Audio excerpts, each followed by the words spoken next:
So hello guys, Unacademy लाया है आप सभी के लिए prelims revision carnival UPSC CSC 2020 के लिए। इसके अंदर आपको क्या मिलेगा? स्पेशल क्लासेस फेस्टिवल है ये। 5 सितंबर 2020 से स्टार्ट हो रहा है। 400 से प्लस में लाइव क्लासेस मिलेंगी, वो भी फ्री। ओके, सो अनअकैडमी का यूपीएससी चैंपियनशिप 2.0 जैसे कि आप सभी को पता है चल रहा है। All India free mock test series इसमें है, ठीक है। पेपर 1 जीएस का सारा पोर्शन कवर कराया जाएगा।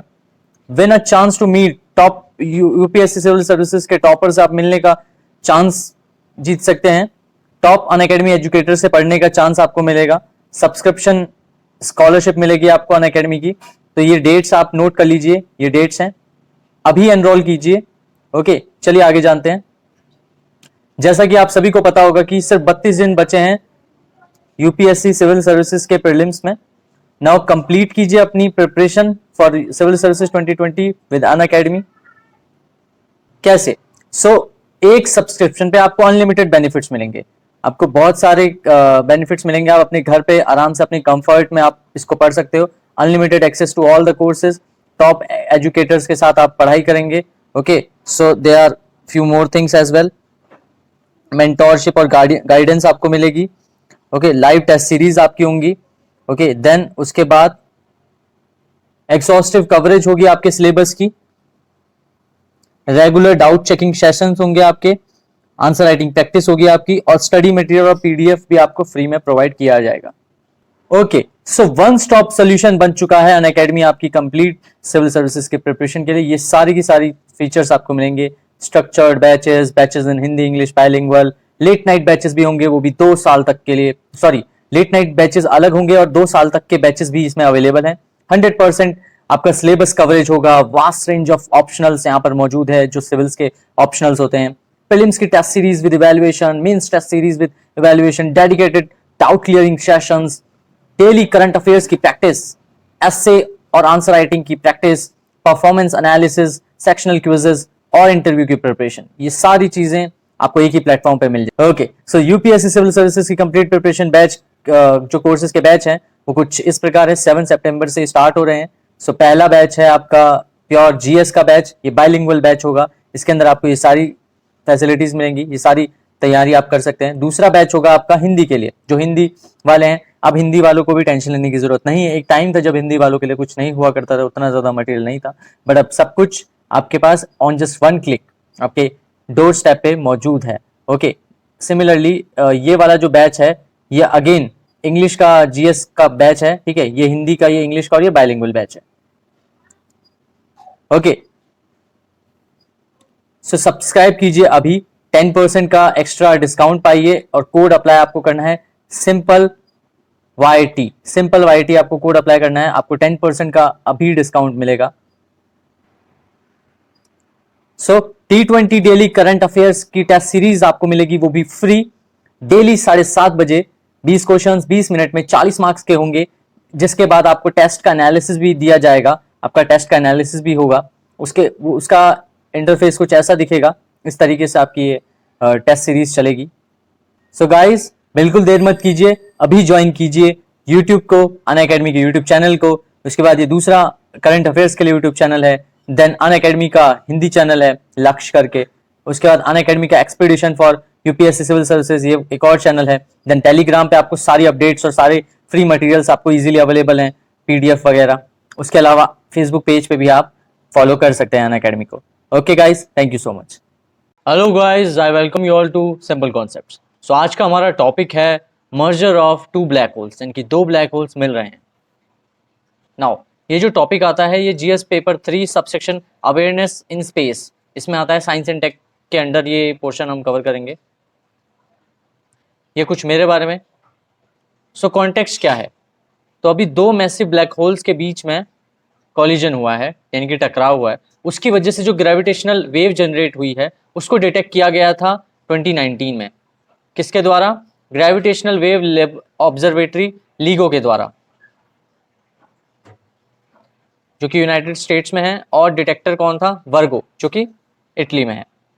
नाउ ये कैलकुलेट किया गया है कि ये जो ग्रेविटेशनल वेव आई है ये करीब करीब 17 बिलियन लाइट ईयर्स अवे थी, मतलब इतनी दूर से ये ग्रेविटेशनल वेव आई है कि जिसका टाइम पीरियड क्या कहा जा रहा है कि जब यूनिवर्स अपनी आधी एज का था, अभी जो इसकी एज है उससे आधी एज का था, तब ये काम हो चुका था, तब ये दो मैसिव ब्लैक होल्स आपस में टकरा चुके थे और वहां से यानी कि 17 बिलियन लाइट ईयर्स अवे से ये ग्रेविटेशनल वेव डिटेक्ट की गई है।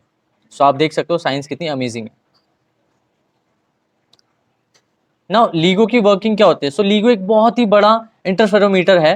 जो उसमें होता क्या है, नाउ सी सबसे पहले स्टेप में लाइट का एक सोर्स होता है, यहाँ से लाइट को छोड़ा जाता है, ठीक है, ये बीच में इसको लाइट को छोड़ा गया, यहाँ से दो पार्ट्स में डिवाइड हो जाएगी, एक तरफ जाएगी मिरर की तरफ और दूसरी तरफ जाएगी जहां पर भी इसको जाना होगा, जो भी इसकी डेस्टिनेशन होगी। सो ये जाती है जाती है जाती है, अगर इसको कोई ग्रेविटेशनल वेव इफेक्ट ना करे सो ये अनचेंज्ड ही वापस आ जाएगी, ठीक है, ये फिफ्थ स्टेप में अनचेंज्ड ही वापस आ जाएगी। फोर्थ स्टेप में ये बताया गया है कि किस तरीके से ग्रेविटेशनल वेव फर्क डालती है किसी भी लाइट रे पे, ठीक है, उसको क्या स्क्वीज करती है, उसको तोड़ मरोड़ देती है। सो अगर फर्क आता है तो उसको डिटेक्ट किया जाता है, ठीक है, as you can see here is beam splitter और यहाँ पर है डिटेक्टर, ठीक है। सो ये डिटेक्ट जैसे ही डिटेक्ट कर लेता है वैसे हमें समझ आ जाता है कि there is some disturbance in the light which we sent, okay, तो जो हमने लाइट भेजी थी उसमें कुछ डिस्टर्बेंस है, जिसकी वजह से हम पता लगा पाते हैं कि कहाँ से डिस्टर्बेंस आई और फिर हम कंक्लूजन पे पहुंचते हैं। नाउ क्या यूनिक है जो हम इस चीज को, इस मर्जर को पढ़ रहे हैं, सॉरी यहाँ पे मर्जर होगा, इस मर्जर में क्या यूनिक है? सो इनमें से ना जो इन दोनों में से एक जो पेरेंट ब्लैक होल था वो थोड़ा अनयूजुअल इंटरमीडिएट मास का था। इंटरमीडिएट मास किसको कहते हैं? इंटरमीडिएट मास मतलब अगर आपके पास दो बॉडीज हैं तो इन दोनों बॉडीज का सम बेसिकली एवरेज जो होगा या इंटरमीडिएट जो होगा, मिडल बीच का जो इसका बॉडी का मास होगा उसको कहते हैं इंटरमीडिएट मास। सो ये वाला जो पेरेंट ब्लैक होल था वो एक इंटरमीडिएट मास का था, यानी कि एक पेरेंट और दूसरा, मतलब दो पेरेंट ब्लैक होल आपस में टकराए थे। तो ये चैलेंज करता है किसको? जो ट्रेडिशनल साइंटिफिक नॉलेज है। तो ट्रेडिशनल साइंटिफिक नॉलेज में ऐसा कहा जाता है कि भाई इंटरमीडिएट मास हमें आमतौर पे नहीं मिलता है in the case of black holes, okay, so it is the first intermediate mass black hole ever observed, okay, तो इसीलिए ये चीज अनयूजुअल है। सो क्या है ये ग्रेविटेशनल वेव्स? नाउ हम इसको एक बहुत ही छोटे से बेसिक एग्जांपल समझते हैं। तो हमारा जो स्पेस और टाइम होता है ये एक स्पेस टाइम कर्व की फॉर्म में होता है, स्पेस और टाइम। स्पेस में हमारी एक्स वाई जेड एक्सिस होती है, टाइम हमारी फोर्थ डायमेंशन होती है, एक्स वाई जेड के बाद फोर्थ, ठीक है। सो ये स्पेस होगा and this is your time. So space time का एक कर्व बनता है, इस तरीके से एक कर्व बनता है। तो अगर ये कर्व किसी वजह से डिसरप्ट होता है, यानी कि इसमें कोई मैसिव ऑब्जेक्ट इसमें अगर मैं बीच में डालूंगा तो एक गड्ढा बन जाएगा, एक डिसरप्शन आ जाएगा, उसकी वजह से होगा क्या, यहाँ पर रिपल इफेक्ट्स पड़ते हैं। अब रिपल इफेक्ट्स का मतलब क्या होता है? रिपल इफेक्ट्स का मतलब यहाँ पर रिपल्स आते हैं, छोटे छोटे रिपल्स आ जाएंगे, बड़े बड़े रिपल्स आ जाएंगे। सो उसकी वजह से एक अट्रैक्शन डेवलप हो जाएगा, यानी कि उन रिपल्स में अब कोई भी अगर ऑब्जेक्ट जाएगा, मान लो अगर ये सन है, सो अब इन रिपल्स में कोई भी प्लैनेट जाएगा, क्या कोई भी ऑब्जेक्ट जाएगा वो सन को ऑर्बिट करने लग जाएगा, क्योंकि वो एक तरह के रिपल में फंस गया, एक तरह के ग्रेविटेशनल पुल में फंस गया, अट्रैक्शन में फंस गया। तो वही यही जो रिपल्स हैं, यही जो वेव्स आती हैं, ये जो चीज़ है, जो इनकी आउटर बाउंड्रीज आ रही हैं, यही कहलाएंगी आपकी ग्रेविटेशनल वेव्स। अभी इसको हम दूसरे तरीके से समझते हैं। So they are invisible ripples that form when a star explodes in a supernova when two big stars orbit each other and when two black holes merge। so इसमें काफी सारे पॉइंट्स हैं।